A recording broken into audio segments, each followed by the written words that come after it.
Hey everyone, this is Ozan, also known as the Brutally Honest Mentor. I'm back with another dose of brutally honest advice and to showcase one of my favorite books and how it relates to the world of the founders. We'll be diving into Joseph Campbell's hero's journey, and we'll talk about the key concept that can help you as a founder in your own journey, and most importantly, why I have actually got a tattoo of the hero's journey on my arm. So if you're ready for the truth, let's go. Let's talk about the first part of the hero's journey, which is let me draw this side. This is where it starts. It's the call to adventure.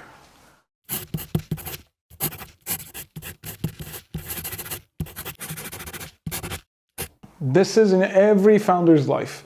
You can go and understand that critical moment, relive the memory of where an idea was implanted in your mind, where a conversation started that kind of intrigued you, where some inner motivation started building up because you understood a problem, you understood a challenge, and you started being curious about. This is where, for the founders, it's the call to adventure starts. It's the moment where it begs to be explored. It's the point where you decide you actually are getting closer to build something, build your own company, work on some problem. There is no shame in admitting that there's a point, this is also a point where you got scared a little, which is the natural part of the journey. This is not an easy thing. Being a founder is not an easy thing. And this is probably, if you go back to your story as a founder, if you're listening to this, or if you are trying to build something, this is the moment where you go like, hey, wait a second, like, is this the right thing? Where there's some sort of fear. And usually this is also the first step where you get into the second page, which is the supernatural aid. In the books that Joseph Campbell wrote, he talks about this, the moment where you meet your mentor.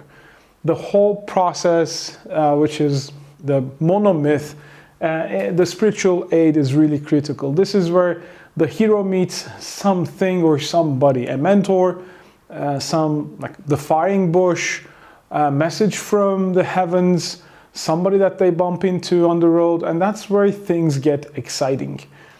In the startup world, programs like Y Combinator actually plays this role really well. They offer guidance, they offer resources, they offer valuable networks, and actually they are the ones who kind of start pushing you into the direction where, as a founder, you need to be going. This is where you start being very proactive and getting towards the purpose. As someone who has mentored in global programs like the 500 programs in Philippines and Middle East and other places, I can attest to the value of having someone being brutally honest here, telling you that you can do this, there's a way to do it, and don't be afraid. So that's also the point where you jump. This is where you cross the threshold.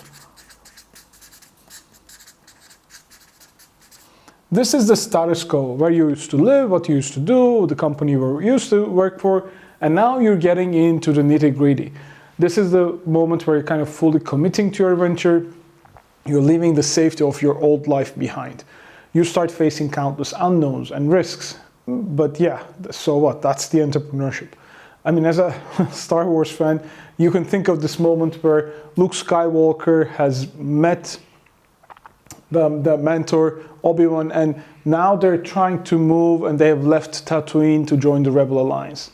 This journey might not be as epic as saving the galaxy, but it's your own personal rebellion against meritocracy, complacency, or meritocracy. And so you still need to embrace the uncertainty and be prepared to adapt. This is where you're testing your skills. And this is also the road to trials. You're going to face a lot of problems. You're going to face a lot of crises as an entrepreneur. And this journey is a series of tests and challenges. It will push you, it will get you to your limit as an entrepreneur. You will feel down, you will feel upset, but you're trying to move forward. And again, remember, failure is part of the learning process. Failure is part of the entrepreneur's agenda anyways. The key is to move from the road to test back to safety, back to, we'll go through the steps, is to remain focused, stay resilient, and be open to change. Think about the dystopic and utopic elements of your life. Oh, can I do this? Can I not do this? What should happen if I do this? Like, you're trying to figure out what's going to happen, but this is really difficult. And in these trials, you get success.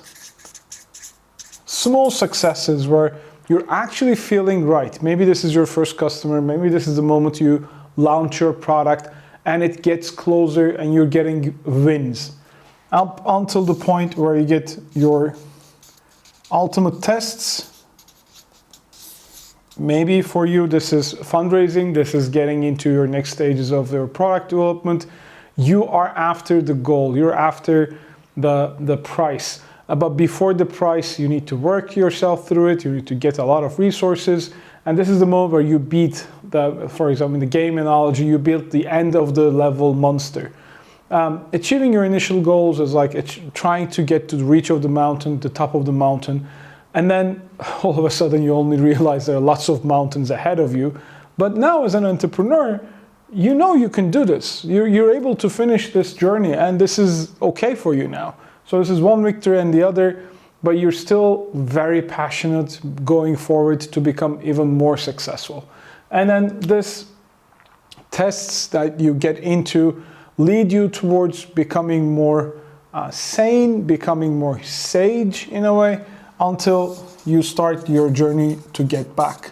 Not necessarily where you left. So even though it's like a 2D version, you're elevated, you have a better purpose, you have better know-how, you actually are more comfortable in moving, maybe going back into the same cycle if this point is where you have an exit, or this point is where you have been building a sustainable company, or where you have an IPO, whatever that return journey looks like to you.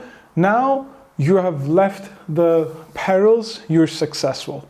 And maybe this is where you start mentoring the next generation of entrepreneurs. Maybe this is where you start investing in the other startups as an angel.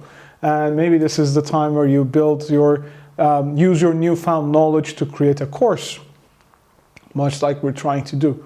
So this is the moment where you start giving back. Actually, this ties to why we're doing this whole thing. We have been doing a lot of work with founders from all over the world. And the more we work, the more success we got, the more startups we invested. We have seen that there's so much room of improvement with the startup world as well. So we decided to do these videos and a podcast to be able to give you back what we think is very important. So hope you enjoy this short recap. I didn't go through the formal chapters of the book, but you can search it, you can download it, you can listen to it. It's a great book. But this hero's journey always ties into what we teach. We are playing roles in all of these chapters for the entrepreneurs.